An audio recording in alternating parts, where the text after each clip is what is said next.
जय झूलेलाल दोस्तों। अॼु असां ठाहींदासीं अटे जा खोण वारा लड्डू, जंहिंखे असां मुठिया बि चवंदा आहियूं, जेके ॾाढा टेस्टी त ठहंदा। उन सां गॾु गोॾनि ऐं पुठीअ जे सूर खे बि दूर कंदा।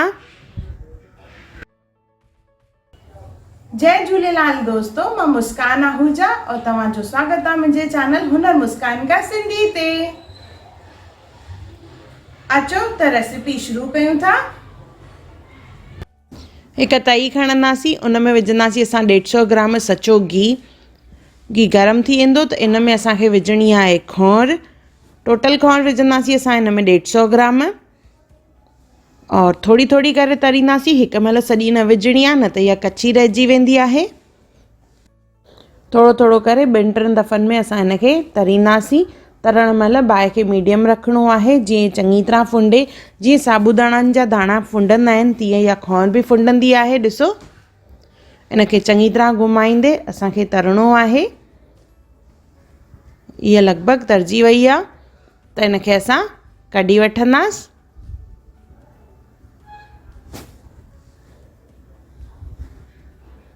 इहा खोण जेका आहे पुठीअ जे सूर लाइ, गोॾनि जे सूर लाइ ॾाढी सुठी हूंदी आहे। अहिड़े नमूने थोड़ी थोड़ी करे असां खोण खे फ्राई कंदासीं।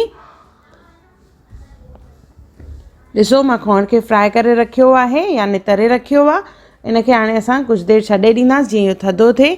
हाणे साॻी तई खणंदासीं, उन में विझंदासीं असां 350 ग्राम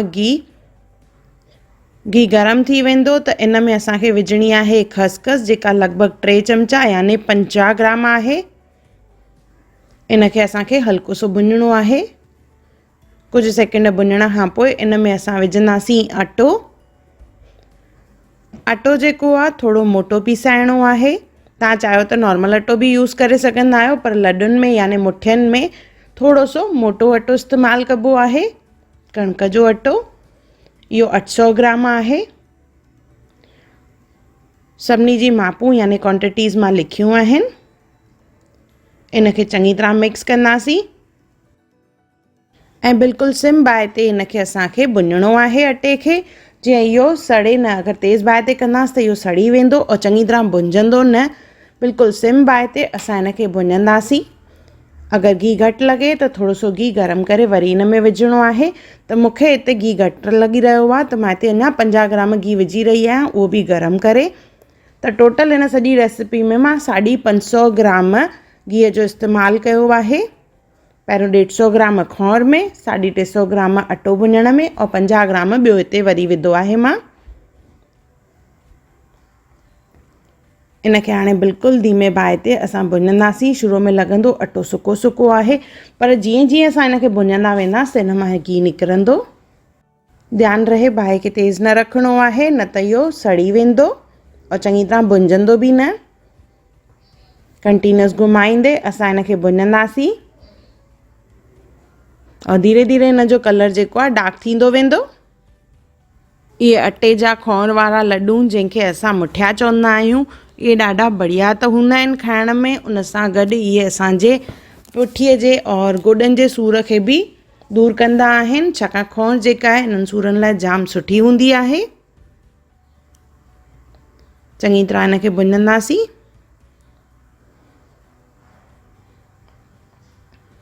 किथे ॻोड़ा लॻनि त उन्हनि ॻोड़नि खे बि असांखे हटाइणो आहे। मेन स्टेप इहो ई आहे त इनखे चङी तरह असांखे भुञणो आहे। अधु भुंजी वेंदो त इन खां पोइ असां इन में विझंदासीं नंढा फ़ोटा। 6 खां 7 नंढा फ़ोटा खणी खोले विझणा आहिनि। तव्हां चाहियो त फ़ोटनि जो पाउडर बि विझी सघंदा आहियो। इनखे चङी तरह मिक्स कंदासीं। वापसि इनखे असांखे भुञणो आहे। जेसिताईं इहो भुंजे तेसिताईं खोण खणंदासीं। इहा थधी थी वई आहे त मिक्सी जार में विझी इनखे असांखे 1 या 2 दफ़ो चकर घुमाइणो आहे। ॾिसो, हिन तरह इहो पीसजी वेंदो। इहा सॼी पीसियल न आहे, इन में अञा बि दाणा आहिनि जेके साबूदाणनि जे दाणनि वांगुरु आहिनि, जेके खाइण में ॾाढा बढ़िया लॻंदा। जेॾी महिल इहे लड्डुनि में ईंदा आहिनि त इहे क्रंची लॻंदा आहिनि। त खोण खे असां हिते पीसे रखियो आहे और हेॾा हाणे अटे खे बि भुञंदासीं। त अटो भुंजियो आहे की न, उहो चेक करण लाइ असां हिकु शइ जो इस्तेमालु कंदासीं। छाकाणि जाम ॼणनि खे कन्फ्यूजन हूंदो आहे की अटो घटि भुंजियो आहे, वधीक भुंजियो आहे, कीअं चेक कयूं। त उन जे लाइ असां पटाटे जो इस्तेमालु कंदासीं और चेक कंदासीं पटाटे जे खल जे हिसाब सां असांखे अटे खे भुञणो आहे। त इहो थोरो लाइट आहे, अञा असां हिनखे भुञंदासीं और वरी पटाटे सां हिनखे चेक कंदासीं।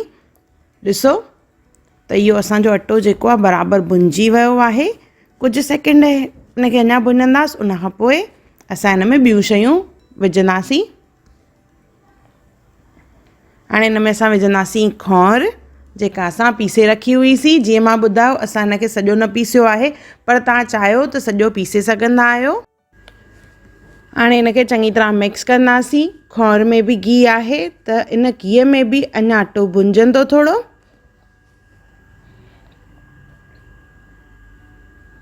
त हिनखे चङी तरह मिक्स करे कुझु मिंट अञा भुञंदासीं असां हिनखे।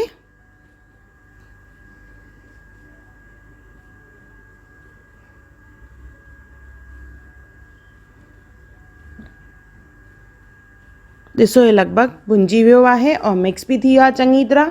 त हाणे हिन में असां विझंदासीं ड्राई फ्रूट। ड्राई फ्रूट जी क्वांटिटी घटि वधि असां पंहिंजे हिसाब सां करे सघंदा आहियूं। पहिरियों किशमिश, 3 चमचा किशमिश आहे। इन खां पोइ काजू यानी खाॼा, उन खां पोइ अखरोट। सभिनी जी क्वांटिटी मां हिते 3 चमचा खई आहे। पिस्ता और बादामियूं जेके आहिनि इहे 5 चमचा खयूं आहिनि। सभु ड्राई फ्रूट मिलाए इहे 1 कटोरी आहे। जीअं मां ॿुधायो मां ड्राई फ्रूट जी क्वांटिटी तव्हां घटि वधि पंहिंजे हिसाब सां करे सघंदा आहियो। ड्राई फ्रूट विझण खां पोइ हिनखे चङी तरह मिक्स करिणो आहे। गैस बंदि करणी आहे।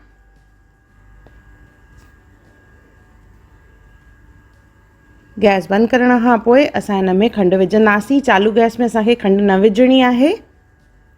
त पहिरियों ड्राई फ्रूट खे चङी तरह मिक्स कंदासीं। पीसियल खंड जो इस्तेमालु कंदासीं असां हिन में। इन खां पोइ हिन में विझंदासीं असां 400 ग्राम खंडु। 800 ग्राम असां अटो खयो आहे त उन ते विझंदासीं असां 400 ग्राम खंडु। तव्हां चाहियो त हिते गुड़ बि विझी सघंदा आहियो। और जीअं मां ॿुधायो खंडु विझण महिल गैस खे बंदि रखिणो आहे, न त खंडु जेका आहे रिझी वेंदी और लड्डू जेके आहिनि ॾाढा हार्ड ठहंदा यानी कड़क। इनखे चङी तरह मिक्स कंदासीं। त मां हिनखे हिकु ॿिए बासण में विझी रही आहियां, गिंडीअ में, छाकाणि त इहा तई काफ़ी गरम आहे जंहिंजे करे खंडु रिझी वेंदी। त हिनखे असां ॿिए बासण में कढी पोइ चङी तरह मिक्स कंदासीं।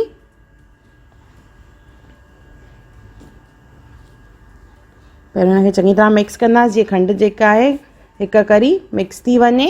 और उन खां पोइ असां हिन मां लड्डू ठाहींदासीं। त लड्डू ठाहिण महिल ध्यानु ॾियणो आहे, हीउ काफ़ी गरम हूंदो आहे जीअं हथ सड़नि न। त पहिरियों चङी तरह हिनखे मिक्स कंदासीं, हल्को थधो कंदासीं जीअं इहो हथ में खणण लाइक़ु थिए। उन खां पोइ इन मां असां लड्डू यानी मुठिया ठाहींदासीं। के हिनखे खोण वारा लड्डू चवंदा आहिनि और असां सिंधी हिनखे चवंदा आहियूं मुठिया। त हिनखे चङी तरह मिक्स कंदासीं। जीअं इहो खणण लाइक़ु थींदो त हिन मां असां थोरो सो पोर्शन खणंदासीं और हिन मां लड्डू ठाहिणु चालू कंदासीं। त हुन लाइ खणंदासीं हिकु थाली और हिन मां थोरो थोरो असां हिसो खणी करे इन मां लड्डू ठाहींदासीं। लड्डुनि जी साइज़ नंढी वॾी असां पंहिंजे हिसाब सां करे सघंदा आहियूं। और इहो काफ़ी गरम आहे त ध्यान सां कजो। गोल ठाहिण खां पोइ इन जे मथां हणंदासीं ड्राई फ्रूट। ड्राई फ्रूट हणी करे हिनखे थोरो सो प्रेस करिणो आहे जीअं ड्राई फ्रूट न ते चिपके और निकिरे न। और इहो ॾिसण में बि ॾाढो बढ़िया लॻंदो आहे। तव्हां चाहियो त हिन ते हिकु काजू या हिकु बादाम बि हणी सघंदा आहियो, पर हीअं सन्ही कतर हणण सां इहो ॾाढो ॾिसण में बि सुठो लॻंदो आहे। अहिड़े नमूने सभु लड्डू तयारु कंदासीं। और जीअं गरम लॻे त थोरो थोरो हिनखे मिक्स करिणो आहे त इहो थोरो थोरो थधो थींदो वेंदो अञा। लड्डू तयारु करे और हुन ते असां थोरो सो ड्राई फ्रूट हणी इनखे असां छॾे ॾींदासीं।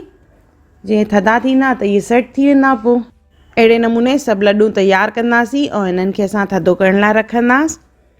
थधे थियण खां पोइ इहे चङी तरह सेट थी वेंदा। कुझु माण्हुनि खे डाउट हूंदो आहे केॾीमहिल घी वधीक पइजी वेंदो आहे त हिन स्टेप ते लॻंदो आहे इहो जाम घी आहे, पर जेॾीमहिल इहो थधा थी वेंदा त घी जेको आहे ॼमी वेंदो आहे, पोइ इहे घी न लॻंदा आहिनि। और ॿी हिकु ॻाल्हि, के माण्हू घीअ सां गॾु कुझु डालडा जो बि इस्तेमालु कंदा आहिनि। पर मां प्रिफर कंदी आहियां इहे सचे गिह में ठाहिजनि।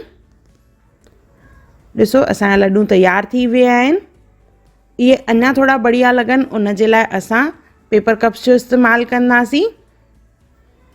इन तरह इहे मार्केट में इज़ीली अवेलेबल आहिनि। ॾिसो केॾा बढ़िया लॻी रहिया आहिनि, ईअं लॻनि था बिल्कुलु हलवाई जे दुकान तां असां वठी आया आहियूं।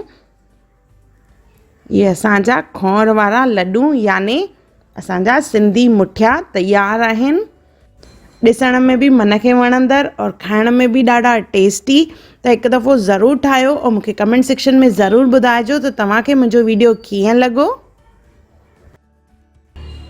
अगरि तव्हांखे मुंहिंजी वीडियो पसंदि आई हुजे त उनखे लाइक कजो, मुंहिंजे चैनल खे सब्सक्राइब कजो, इंस्टाग्राम ते ज़रूरु फॉलो कजो और मुंहिंजी वीडियो खे ज़रूरु शेयर कजो। और मुंहिंजो वीडियो ॾिसण लाइ धन्यवाद।